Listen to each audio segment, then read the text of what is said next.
Okay, Volume 6 of the Bible story of by Arthur S Maxwell, and uh, me reading it, we found out that the lady in the yellow dress is Esther. Well, well, we are at part 4 of the book, and we have. I might as well show it to you. It says Fred Collins painting, and show you what it looks like. It's a full pager,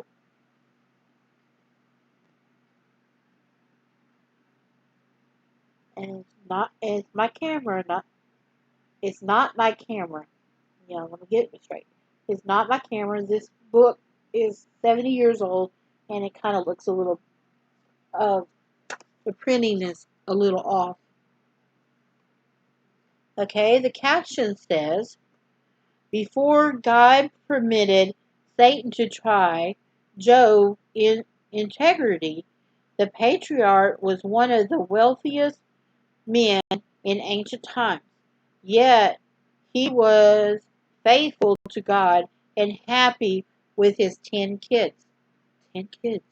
Oh, a lot of kids. Okay.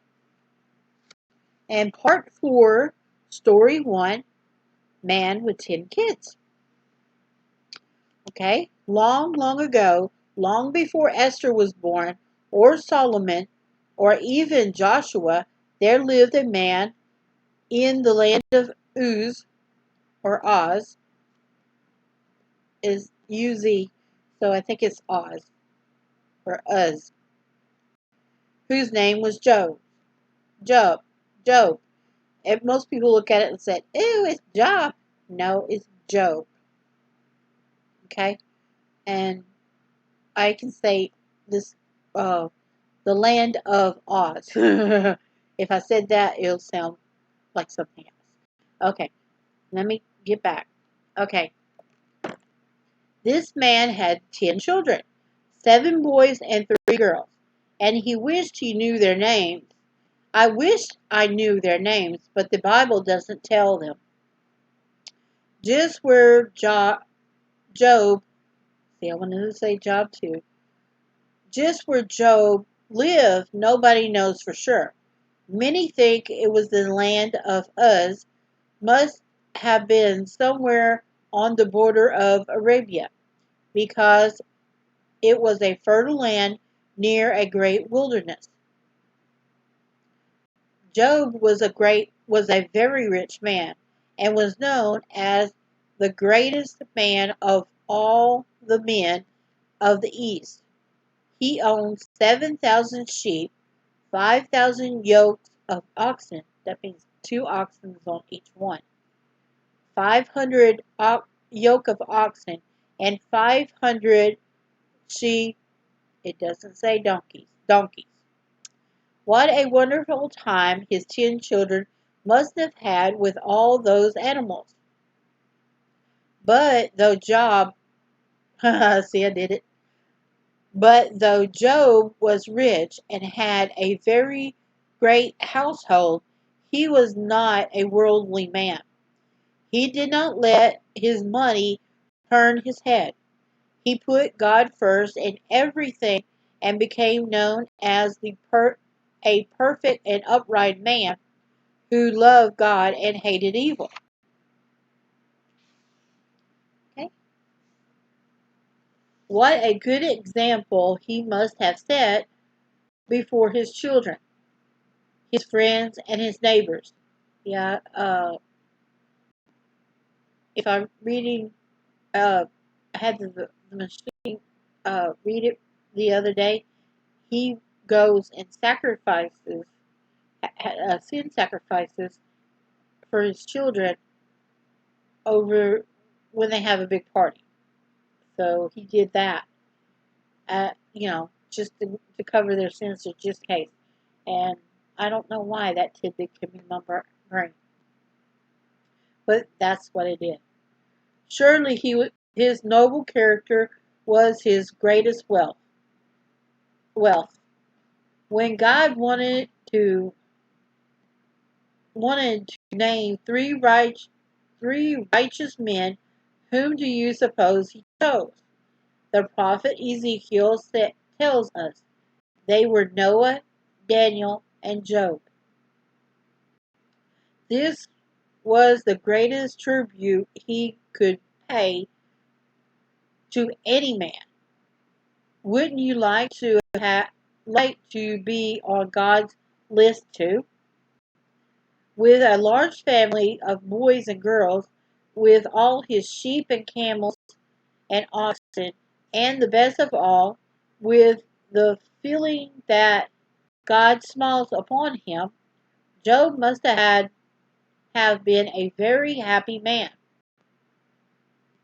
Just imagine all these boys and girls running through the house. Can't you see them playing all sorts of tricks, laughing and shrieking for joy as children will? Well, it's like a school classroom. Yeah. But they were good kids though. And all of them, everybody's good kids anyway.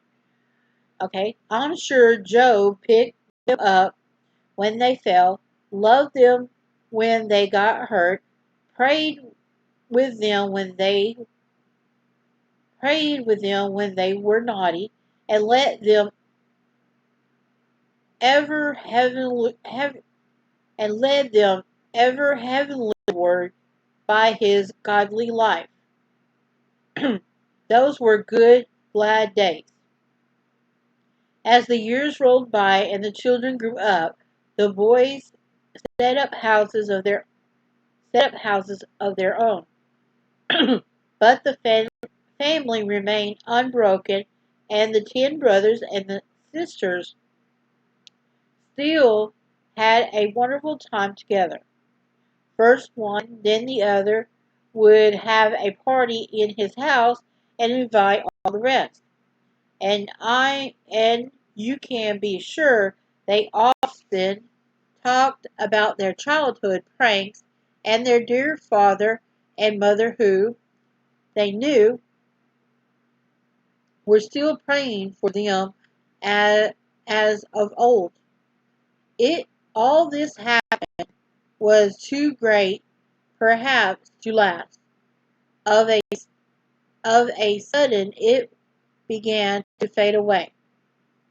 Of a sudden, that's what it says. I had to reread it again myself. One day, a messenger came rushing up to Job in great excitement. The oxen were plowing, he gasped, and the donkeys, it doesn't say donkey, feeding beside them.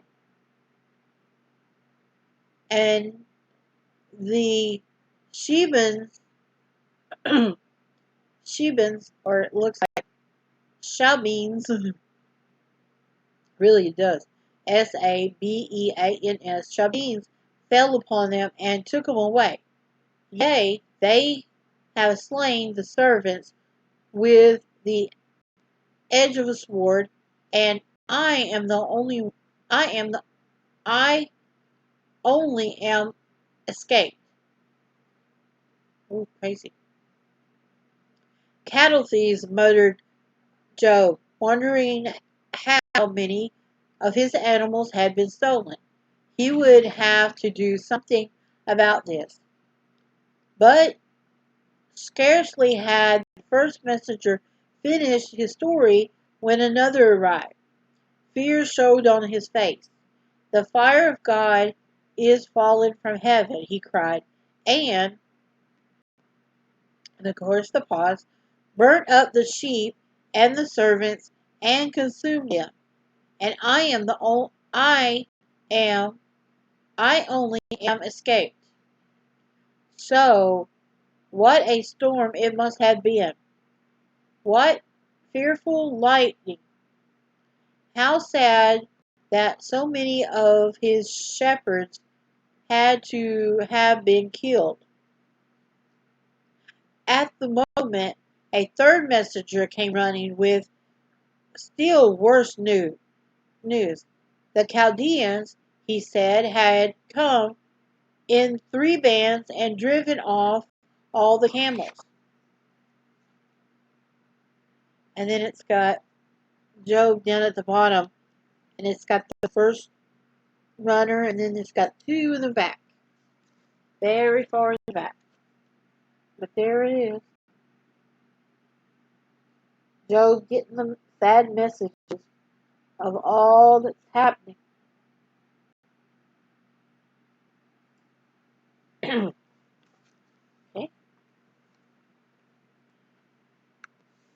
The pages are stuck because it hadn't been done before. Okay. This was the great loss so far. Camels were valuable beasts, and to lose so many at once was a heavy blow. Coming on top of everything else, it was enough to shake anyone. But Job could stand it, so long as his children were unharmed. God granted nothing happens to them. I can hear him praying. But then it came, the most terrible news of all. His eldest son had invited all his brothers and sisters to a party in his house. They were all together, so happy, so carefree, when a great wind from the wilderness struck the house with the fury of a tornado, smashing it to pieces and killing everyone inside. This was too much. Job didn't mind so much about losing his oxen and donkeys, his sheep and camels, but his children. This was heartbreaking. Tearing his clothes and shaving his head, as was the custom in those days when great sorrow came, he fell down upon the ground and worshipped. Naked came into the world, he moaned, and naked shall I leave it. Humbly, sadly, he cried, the Lord gave, and the Lord hath taken away. Blessed be the name of the Lord. In all this, Job sinned not, nor charged God foolishly. No wonder God loved him and counted him among the 3 best men who ever lived. And then it's got a picture of Job with his shaved head on his knees in a room.